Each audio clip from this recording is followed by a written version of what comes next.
Welcome back to the What Life, guys. Once again, we are rolling into a new series of Zwift monthly races. These are in the Highlands. So we're done with the beach party and we're rolling into Race of the Worlds. And this is a rolling Highlands course that's 14 kilometers long. Let's get this started. Let's roll. Pretty good numbers, 70 odd people, so we go out quite hard. This is a flat course, as mentioned, just under 9 miles, 14 point something K. 100 meters of elevation, so it's not a course that's going to break a group up easily. It's a short course, so we're looking at 20 minutes. I think I finish in 20:01 and I do not win or come close to winning. So a roughly 20-minute course. I average 3.1 watts per kg for the 20 minutes, which is okay. My whole body's pretty tired. This is a Monday morning. I think we did 9 a.m. race. And as you see, everyone kind of goes out in a big group, which is obviously as you'd expect on a flat-ish course. So I'm going to roll through certain parts of this and to show you the interesting parts. There are some little fun bits where we try and take it out and break the group up, as usual. Today, mostly it was just me in the chat diving in, and pretty much no one else bothered saying anything, which is fine. But I usually like it when a few people kind of chirp in and dive in the chat as well. Holding 3.2 watts for the 20 minutes, I was okay with that. I definitely feel like we could have done a bit more. I could have done a bit more. But for a lot of the time, I'm sat in the group. I will add, we finished in, I think the guy that crosses the line first was 1955. For this course, I was 20:01. I just lost out on the finish. And the winner of the B's for the same race this morning was 19 minutes flat. So that shows you the difference between the A's and the B's and the C's. This was the first thing that happened, was someone just decided to put a little kick in. For whatever reason, I thought I'd choose violence and just go with the move. But then I realized very quickly that we have such a big group. I think there's like 50 of us in this front group. And I just thought, actually, this is going to be quite pointless, because all we're going to do is string it out and then the whole group is just going to come back together. But as dumb as it was, I always like to try and give these little things a bit of a go. Otherwise, it makes these videos incredibly boring if I just sit in a group and ride at the back. So I'm not sure whether that's good for my training or bad for my training, but I'm always happy to try and go with a break, no matter how good or bad I am feeling. And in this case, I was feeling quite bad. And this is what I mean, is you can kind of see that as the group comes back together, there's these little like sporadic spaces, but just not enough to break the group apart, which is exactly what happens when you have like these really big groups. So if you're riding in a race that's got 60, 70 people and it's a pretty flat race, that's what you're kind of expecting. If it's on a flat section, creating a break, creating a section, or someone putting in an attack, it has to be like a really committed attack to break the group. And that's called like the Zwift dynamics. The dynamics in the game is encouraging everyone to ride together, and it plays a huge part in this next section, because whilst there is only 100 meters in this route of vertical, 100 meters vert, like 107 meters up, it does play a pretty key role, and you will see why in a second. So let's say there's 45 people in our front group at the moment and no one's really doing bits. We're just kind of moving along, ticking along nicely. But then we come to this little section that's a small climb. I think a lot of people ride it a bit better than I do.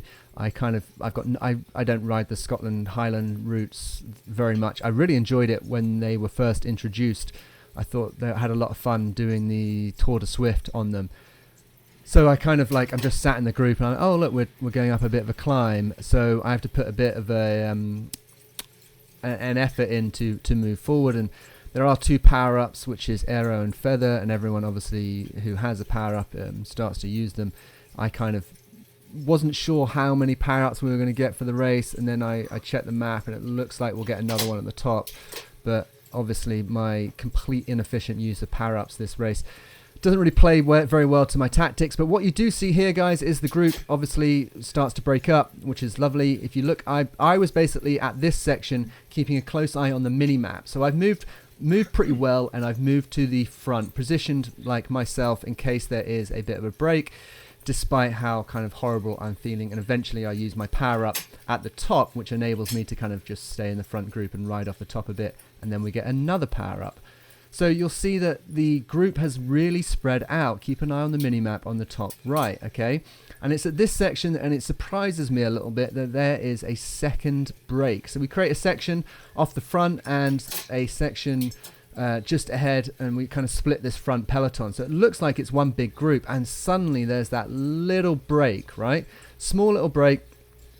And I was keeping an eye on that. And at this point, we're not really riding that hard. If you keep an eye on my wattage, it's kind of okay. And then I see that break, and then you can see me just grab my phone and be like, right, we've got to do something about this. So it split the group up so nicely, and there's probably like 25 of us up front. So I say let's push the brake, because it looks like if we don't ride hard enough, that group behind is going to come back on, and then we're going to end up, rather than 25, we might end up with 35 or 40, which is not, a smaller group up front at this stage would probably be better.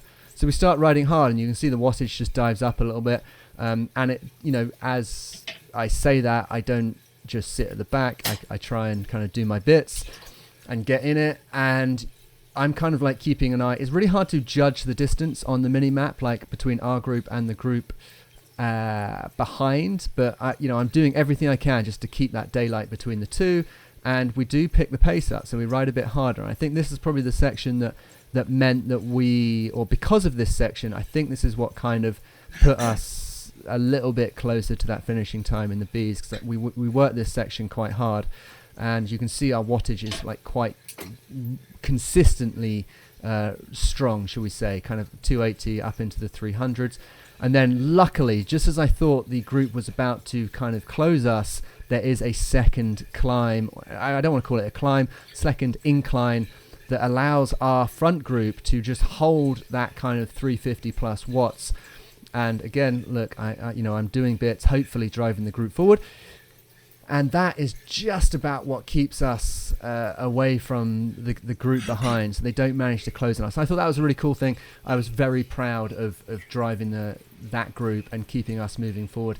Probably not good for the legs when it comes to the finish. And obviously, once again, I dive in the chat just to be like, let's keep our group driving away from the group that's behind. And eventually, once we get on that downhill, we've created enough gap to kind of break the Zwift dynamics, and kind of then we can kind of ride off. And our 25 person group looks like we are set for the second half of this race as our little kind of lead peloton. So that was that. After this, as I mentioned, I held 250 watts average, 3.2 watts per kg for the race.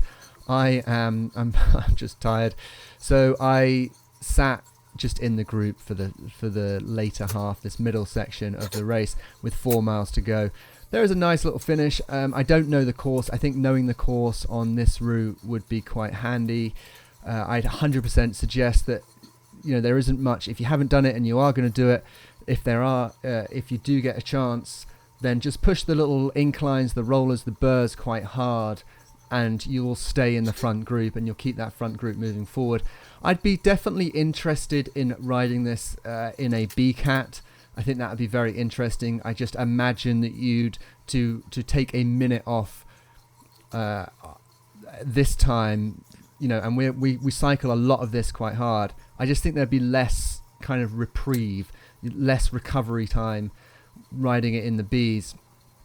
And then the A's, I think the A's win it in 18:44. So again, they're 2 minutes 16 ahead of our lead time.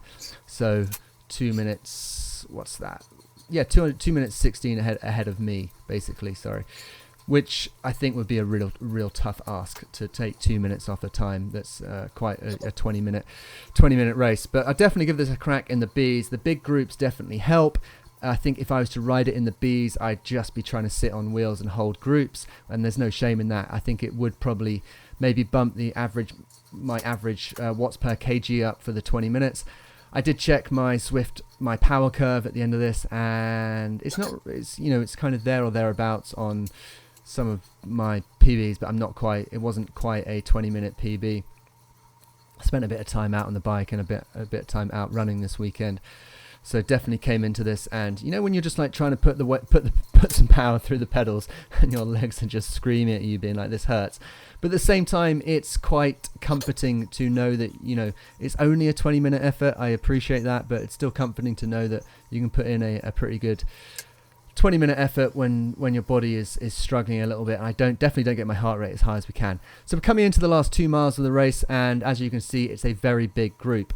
Now, this is probably the only part of the course that I suddenly recognized from when we were doing the Tour de Zwift originally when they opened up Scotland. And what I will say is I was like, oh, look, there's that incline that we come up and we cycle through the castle. So what I did is I put the power on early coming down the hill, and you'll just see me like kind of move away from them. This is where I realized, oh, look, there's the castle, and we got this little climb up and around the corner. It's like a little S-bend. And I was like, okay, well, look, I'll put some watts in now so you can see me go early on this, right? So use the momentum from that downhill just to drive through, and I move up and kind of cycle this bit quite hard. And a few guys kind of realize this and just start covering my move. It wasn't really a move to create a breakaway because there is still 1.2 miles to go, which is 2K. So I wasn't trying to attack the peloton as such. I just wanted to make sure that if we could split the group anymore or we were going to drop anyone off, then maybe this was our last chance to do it. And also, a little tip is that it looks like a few people use their power-ups now to stay in the group. So they're now not going to have a power-up for a sprint finish. A bit irrelevant for me because, as usual, my sprint finish was a bit horrible. We did drop a few people off the group on the mini-map, or it looks that way anyway, maybe at least one rider, and the group strings out.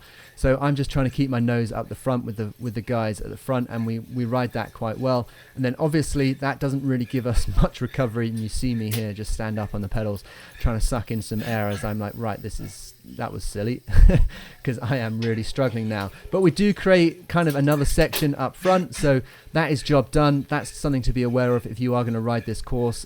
Perhaps you are going to try and stick with the front group. There are those little rollers, those little burrs where you can kind of like just get punched out the group, or you have to punch to stay in the group, or maybe you're just like me and you punch it and kind of try and create the group.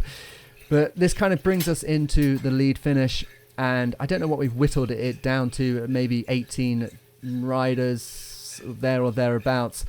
So that kind of automatically, and it's still quite a big group as we kind of close in on the finish line. So we're still moving quite quickly. It doesn't look like we're going to get caught by anyone from the front group. It is quite demoralizing being in the front group, and then that last little kind of that kick climb kind of closes everyone out. A little bit of an incline here that again kind of keeps the group moving forward, and potentially is a point of that is potentially going to be a stumbling block for some people, and it was very close a stumbling block for me. I think a few guys dive in on the power-ups nice and early with 0.3 of a mile to go, which is 500 meters out. Then everyone just starts stamping on the pedals as they go for a finish. My legs are absolutely on fire, so I'm just happy to kind of do what I can. I do use my power up just to try and move forward, but then I just don't have the watts. It is a slight incline finish, so you do have to be a pretty strong rider to have the gas to continue through here and ride up, as we see people just move forward and push towards the finish line, and I just didn't have it. So definitely another one to do again this week, and I really enjoyed this race. 20 minutes of just hard graft. Suggest you guys dive in and get it done. That's me. I'll see you soon.